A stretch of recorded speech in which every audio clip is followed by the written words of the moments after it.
afternoon and welcome to Across the Fence. I'm Jolie Whitney. Each year, Across the Fence has the honor of announcing the Vermont Dairy Farm of the Year Award. This year, Ben Willis takes us to Caledonia County, where a dedication to family and community are the hallmark of this award-winning farm. Just down the road from Ryegate Corners is a family-owned conventional farm. This 500-acre dairy has 240 acres of corn, 260 acres of grass, with 260 cows, including young stock. It's the Scotch Farm, owned by Ethan and Erin Nelson, and the winner of the 2024 Vermont Dairy Farm of the Year. Ethan and Erin's journey began when they met as undergrads at the University of Vermont. She was pre-vet and I was animal science, and then she went off to Purdue and I had to wait it out, but it was well worth it. So she graduated and started working, and we became business partners with my parents, and then eventually they basically phased out and we became full owners. Just a couple of years into running his parents' farm, Ethan and Erin were faced with a big decision when his cousins down the road announced that they would be selling their farm. In 2020, they both decided they would rather do different things. And so as hard and sad as that was, it was an opportunity for us. We didn't want to see this farm change in any drastic way because they had it as such a nice place, and in having had it in the family, we wanted to keep it that way. We just looked at each other and said, there's no way we can't pass this opportunity up. One, continuing agriculture here, and then the opportunity to utilize facilities that were lacking at our other farm. It was just an opportunity we couldn't pass up for multiple reasons. Knowing it wasn't going to be easy and that it was a big step, but sometimes you don't plan for those opportunities. They just kind of arrive at your doorstep and you have to make the decision to kind of go for it. They both knew merging the herds and upgrading facilities would never be easy. And sure enough, Erin, who was also busy with her own work as a veterinarian, watched as Ethan quickly had his hands full. He literally went from milking 110 cows to milking like 250 cows overnight. So just that physical change. And he was still in the process of doing different things for cow flow and improving efficiency. So we had some long days. The first season, all of a sudden he's cropping more acres, right? So for him, that was just that first season of adjusting to the increased acreage, the increased cow numbers. It was just an adjustment. I was always thinking, like, how can we, combine the two herds smoothly without problems. I mean, cows are not immune to transition, so we wanted to do it in a way that they would feel the less transition possible. The timing of the transition also added another hurdle. We moved the animals over here the last day of April in 2020. And so it was right in the midst of COVID, a lot of uncertainties in the market and just with everything, with family life, with the kids in school. So there was a high level of anxiety, as you all know, as it was, but then adding on, I'm hoping this is the right thing to do. Every person who's involved in agriculture is aware that, margins are slim and we are all at the mercy of the market, and milk price fluctuation is something that all farmers deal with. So you never know completely what the future holds on that front, right? You just know and try to control the things you can control, whether it's your feed quality or making management decisions to try to have that foundation. And it was right at during the pandemic too. So, restaurant markets, dining hall markets, all of that stuff for our co-op had kind of fallen out. So it was a crazy time. Ethan and Erin kept plowing forward, upgrading facilities and capitalizing on opportunities offered by combining the two farms. So you'll see our new manure pit that we built. We had it basically in a little over a year from when we came here. We had the manure pit completed. That was a big deal for us. And then we raise our own corn silage and haylage, and we had a pretty old, outdated parlor. And we had put in a newer heifer barn and dry cow barn, and we needed that here. So now we have, that's why we can put heifers over there and milk everybody here quite efficiently. The effort to improve their operation is always ongoing. Ethan and Aaron's background means they pay close attention to the well-being of their livestock. And it's hard when you're watching your cows every day to see all the time, like, is this a good way, is this a bad way, you know? And let's not kid ourselves, we're always looking at benchmarks from other farms, you know. This is working great for this person. So we're always copying success.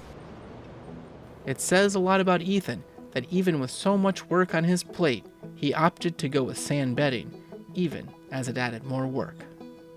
Sand's kind of a hard thing to deal with. You know, all year it's wearing out your equipment, and it's you know, settling out in the pit in different places. But when you look and you see the cows just laying in them completely comfortable, it's, for us, it's not a question. As Ethan and Aaron work to make the upgrades necessary to support the larger combined herd, they turn to one of their greatest assets in the effort to expand: family. Our labor is a little unique in that we have a lot of family and a lot of young help that does a lot of the milking and stuff. And luckily we're really fortunate, and Ethan may have mentioned too, his cousin, one of his cousins who lives right here, he was available to help a lot with the transition on that front the first season. So that was great. Getting corn in the ground, making sure machinery was doing what it was supposed to be doing, was really helpful for the transition. Open cystic right, and open seal right. Aaron was also working for a local vet practice at the time, and with so much on their plate, she reached out to her sister Anna, who, like Aaron, was also a veterinarian, at the time living in Maryland with her husband Jason. When they decided to expand, Jason's obviously very farmy, very handy. They had wanted to know, if we expand, we're going to need some reliable help. Would you guys come back? This is something we've always wanted to do. I wanted to come home to Vermont. We looked at the opportunity and said, I think we got to try it. So we came back. Ethan and Aaron are also committed to the community, engaging local high school students in work on the farm. We have a lot of young people that like to work on the farm, and we try to find a spot for them to just teach them about agriculture. We know they're not necessarily going to grow up and be farmers, but they have a chance to learn how to work hard and what it looks like to be around someone who's really dedicated to the animals and to farming is a valuable experience. They're taking their turn getting up and being here at 4 in the morning, and even in this rural community, not everybody knows what really happens at a dairy farm, so I like that we have these kids interested, and they're a huge asset to us.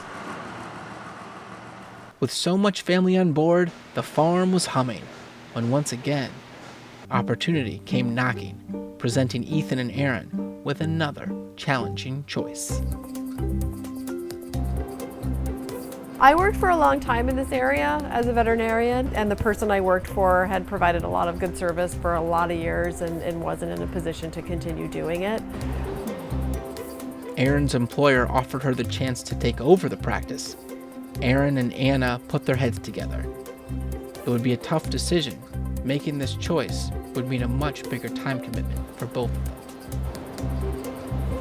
We looked at each other and she said, I can't leave these people without veterinary care, so can we do this? We were faced with this situation of this group of herds in this area that really were not going to have an option for a veterinarian. So we were working super hard. She's super late pregnant. Okay. This is a resync. I've got an open CL. If anyone was going to keep doing it, it kind of had to be us. So that's kind of how it came. We were standing talking and said, I think we need to do it because otherwise there's going to be about 50 farms that don't have a veterinarian. For her, it wasn't really a decision because she could see if she didn't do it, her and her sister didn't do it, then nobody was going to do it. And for her, that wasn't an option. She wanted to make sure there was coverage there. So it just kind of slid into it naturally. This summer, the family's hard work was recognized with the Vermont Dairy Farm of the Year award. Well, yeah, no, I was in the house actually, and I got the call, and I think my heart was in my throat because I didn't know what she was going to say, but I was excited either way because it's an honor either way to be nominated. So I got the call that we'd got it. So we were all pretty excited. On behalf of University of Vermont Extension and the New England Green Pastures Program, I'd like to present Ethan and Erin Nelson of Scotch Farm as Vermont's Dairy Farm of the Year 2024. I think what really made this farm stand out is Ethan and Erin's commitment to not only their family and farming, but also the broader community. Erin's investment in the community by purchasing a dairy veterinary practice, and also their investment in young people.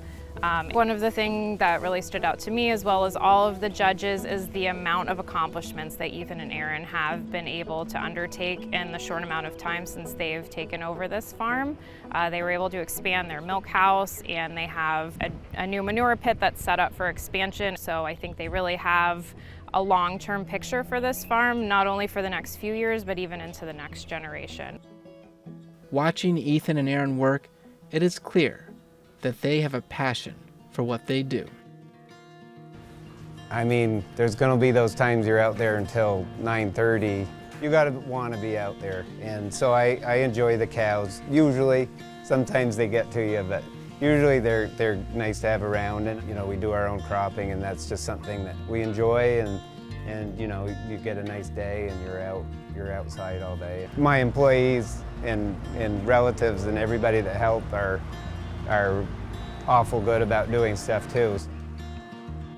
I like to be out here, you know. You have to be a dairy farmer. You gotta want to be out there. In Ryegate, I'm Ben Willis with Across the Fence. Our congratulations to the Nelsons. They will be honored at the Vermont Farm Show in January.